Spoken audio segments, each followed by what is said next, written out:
memorizing all the questions. Okay. Yes, your first, your second.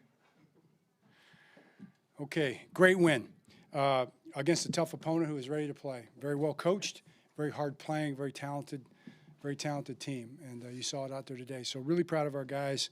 The message this week, all right, the verse message was from Psalm 23, and yea, though I walk through the valley of shadow of death, I shall fear no evil, for you are with me. And I feel like that's the way the story of the game went. And it's the way the story of the season has gone in a sense. First half was tough, and they did a really good job. And our guys kept fighting even to the end of the second quarter, and then we got the lead, and we were nobody flinched. We came out, we had 3 straight scoring drives, and we took the game over in the third quarter. And into the fourth quarter, we played really well. So, but a couple things that jump out at me right away is the punt team. All right, start with Jordan Stout and the punt coverage guys. That kept us in the game probably, because we were backed up field position wise. We averaged a 20. We were backed up inside the 10 once or twice too. They had done a good job with their punt team, the kickoffs and all the different things. They moved the ball a couple times, and we were backed up offensively, and that made it tough against that defense.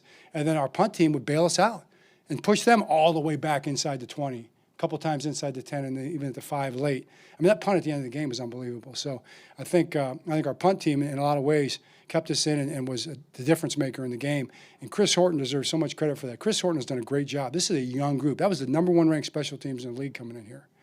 And Chris Horton had those guys ready, man. He had those guys ready in every phase. And you could see how good they were, how dangerous they were on kickoff return and everything else.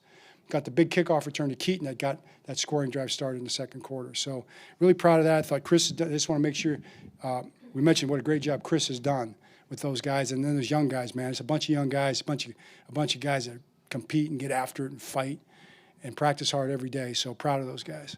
All right, what questions you have? How does it feel after starting off 1-5, now 5 straight wins, and with the Steelers losing today, you're tied atop of the AFC North? Well, it feels great. It feels great, but it's just it's halfway done. It's not over. Season's not over. Game wasn't over. Season's not over. And we play 4. We play the Steelers twice, and we play the Bengals twice in the next few weeks. So that's going to be it right there. And starting Thursday night, we've got no time really to rest. We've got to go to work on the Bengals, and we know what that's like. So how challenging that is. So we're ready. We'll be ready to go. Hey, John, speaking of the short week, we saw Kyle Hamilton limp off to the locker room. Do you have an update on him? Kyle is not a serious. It's not a serious injury. Taven also limped off. We'll have to evaluate that one, and we'll know more tomorrow. John, it's another week of. Lamar is such a high standard guy, but it's another week where he's not played the way we're used to seeing him play at the MVP level. Being close to him, do you characterize this as sort of some things he's working through? What's your confidence that he'll get back to the level we've seen over the last few years? I have such. Thanks for asking. It's a great, and I like the way you asked it too. Appreciate it. Utmost confidence in Lamar Jackson.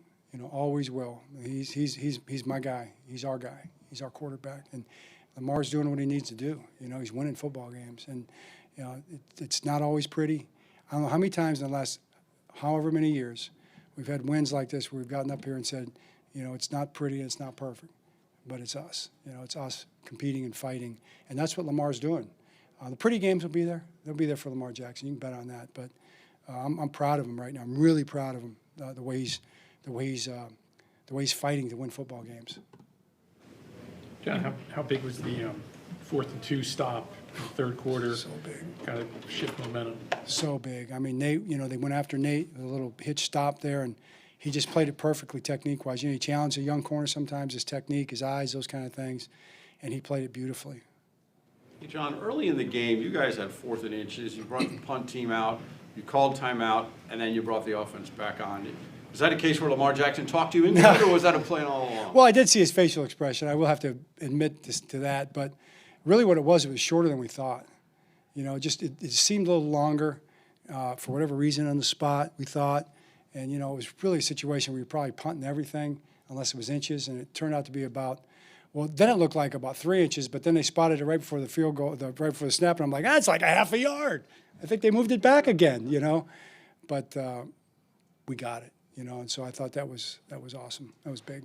Fourth down, was it a hard decision to make the call to go with it on the Henry run, to go for it in that situation versus kick field goal? It was a tough call, and we just decided that that the downside of leaving them backed up there would be okay, but that was a tough call, not taking the points, for the sure points. Sorry. Especially with Marlon coming off the finger surgery, given that game situation, how big was the forced fumble thrown inside the 5? I mean, Marlon, and then, of course, Lowe coming up with the ball. But Marlon, to get that ball out, I don't know how he did it because we were reeling a little bit. They had us on our heels, They were running the ball. They had made some plays. We missed some tackles.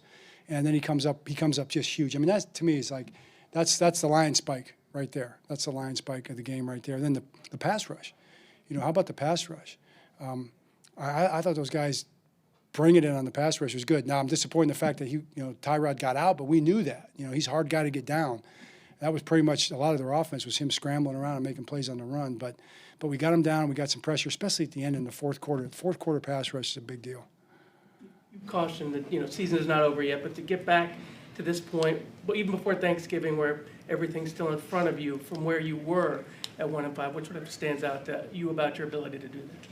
I think it's what we talked about before. I think it's that faith and guts and the idea that guys are, you walk through all these things and it makes you stronger and builds you into what you need to be, and hopefully that's the type of team that we are becoming.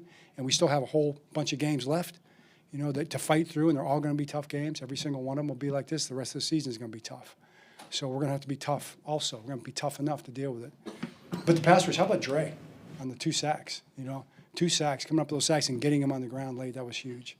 John, to kind of follow up on what you were just talking about, I know you're a one game at a time type guy, but I mean, that being said, you look at the schedule for the next 3 weeks, Bengals, Steelers, Bengals. I mean, is there sort of a different juice to the portion of the schedule you're getting into where these division games are going to be really tough? I don't know if I'd say different juice because I think the juice has been there every single week. I mean, you couldn't underestimate or undercalculate the juice that's gone into these games.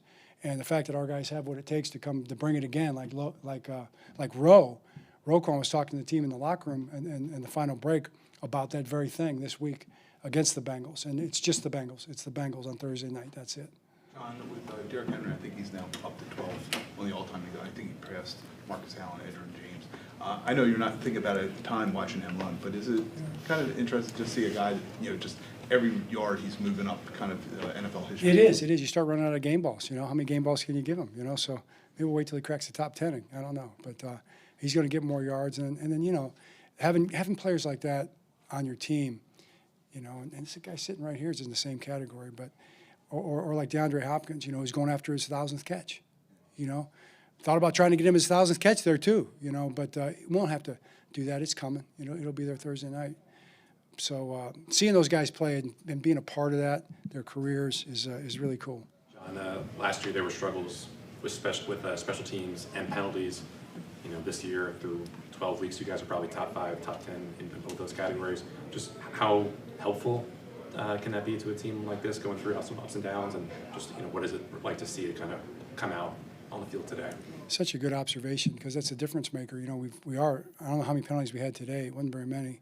And I think we're 4th, or something like that, and least amount of penalties. I'm really proud of our guys for that.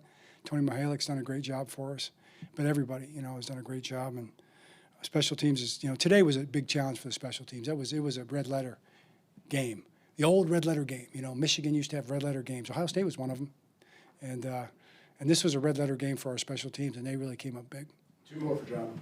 Coach, going back to Jordan, I mean, he did have a career long today, and he's talked about how he just feels more comfortable and like he's flowing out there. How have you seen him progress now that he's in year 4? That's such a good question. I mean, he has made a big jump. He's made a big jump this year, and I think he's kind of found himself. Sometimes you got to figure out, what type of a punter am I going to be? And I think he's really punting to his strengths. 71-yard punt.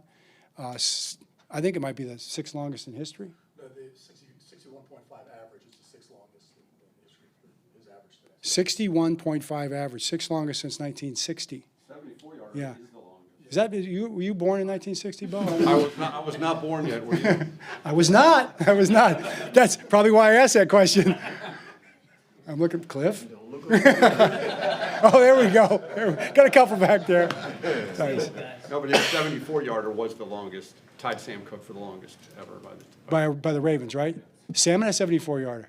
You know, Sam's going to, he said, Sam, right now, you're tied for number one, Sam. But Jordan, you said over the 4 years, you've just seen, He he was under a lot of pressure coming out off of Sam Cook, right? I mean, how he's handled that over the last 4 years. I think that's exactly right. You know, and Sam deserves credit too because Sam's been working with him. You know, worked with him for his first couple years here, and still talks to him all the time. So, yeah, it's cool to see. All right, thanks.